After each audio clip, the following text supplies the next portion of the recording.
If you deal with kids who have meltdowns, stop trying to stop them. Because here's the thing nobody told you: half of what you're calling a tantrum probably isn't one, and half of what you're calling a meltdown probably is.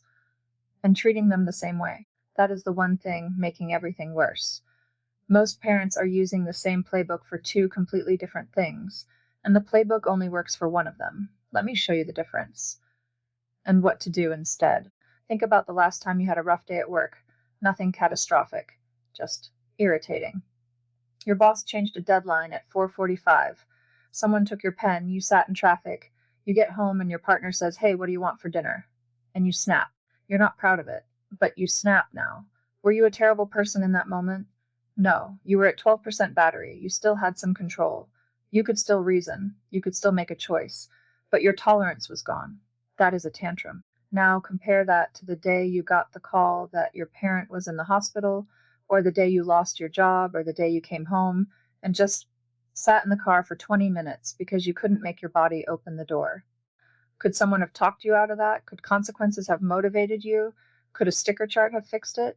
No, because that's not a choice. That's a nervous system that has hit empty. That is a meltdown. A tantrum is goal-driven. The child wants something, a snack, a toy, 5 more minutes. And when they don't get it, they escalate. But here's the key. They are still in control. If you've ever seen a kid stop crying mid-tantrum to ask for a different snack, that's a tantrum. In my classroom, we see this all the time. A student wants the blue marker. Someone else has it. Meltdown? No, because the second I say you can have it in 3 minutes, they regulate. They're still in the driver's seat. The engine's making a weird noise, but the car still steers. The fix for a tantrum is simple. Hold the boundary. Calmly. I hear you. The answer is still no. You can be upset about it. No negotiating. No giving in to make it stop, because that trains them that escalating works. You stay the calm wall. The tantrum runs out of fuel. A meltdown is not goal-driven. It's a nervous system event. The brain has taken in too much noise, too much transition, too much disappointment stacked on disappointment, and the prefrontal cortex, the part that handles reasoning and self-control, goes offline completely. You cannot plug in a dead phone while it's already crashing. You cannot reason with a brain that has left the building. In the classroom, we see the difference in 30 seconds. A kid having a tantrum can still make eye contact. They can still answer a question. A kid having a meltdown can't. They're not looking at you, they're not hearing you.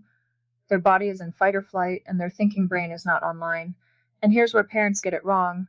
They treat the meltdown like a tantrum. They give consequences. They say, if you don't calm down, no iPad tomorrow. They try to reason. You know we don't act like this. That's like telling someone having a panic attack to just breathe. It's not that the advice is wrong. It's that the brain cannot access it right now. So here's what actually works. 3 steps. Step 1, diagnose. Before you do anything, pause. Ask yourself, is this a want or an overwhelm? We teach our students a simple question: where do you feel it? Your chest, your belly, your head? A kid in a tantrum can answer that. A kid in a meltdown usually can't. That's your answer. Step 2, match the response. Tantrum, hold the boundary. I love you. The answer isn't changing. I'm here when you're ready. No fuel, no negotiation. Meltdown, completely different. You reduce input. Lights dim, voice drops. Wait. Your job is not to fix it. Your job is to be a calm body nearby until the storm passes. We call it co-regulation. You're loaning them your nervous system because theirs is offline. Step 3, debrief later. Much later. Not during, not right after. 30 minutes minimum for a meltdown, sometimes the next day. When the brain is back online, that's when you say, that was hard. What was happening right before? What would help next time? You're not scolding. You're collecting data. The biggest mistake? Debriefing too soon. Your kid finally calms down. You're relieved. You want to process it. And the second you say, so what was that about? They spiral again. That's because their nervous system hadn't actually reset. It was just quiet, waiting. A meltdown needs a full cycle. Adrenaline has to clear. Cortisol has to drop. If you debrief before that, you're reactivating the whole thing. Wait longer than you think you need to. The conversation will actually work when you do. Here's the bottom line. If you're using a tantrum strategy on a meltdown, you're punishing a kid for something their brain is doing to them.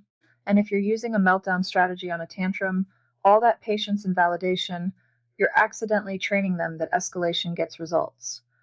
Getting the diagnosis right changes everything. A surprise landing always crashes the plane. But when you can read the signals, you can land it smoothly every time. If this is the first time you've heard the difference, drop a comment. I want to know which one you've been dealing with this week. Subscribe for the next video where I'll show you the 3 routines you're accidentally using that train tantrums and what to replace them with. Keep flying.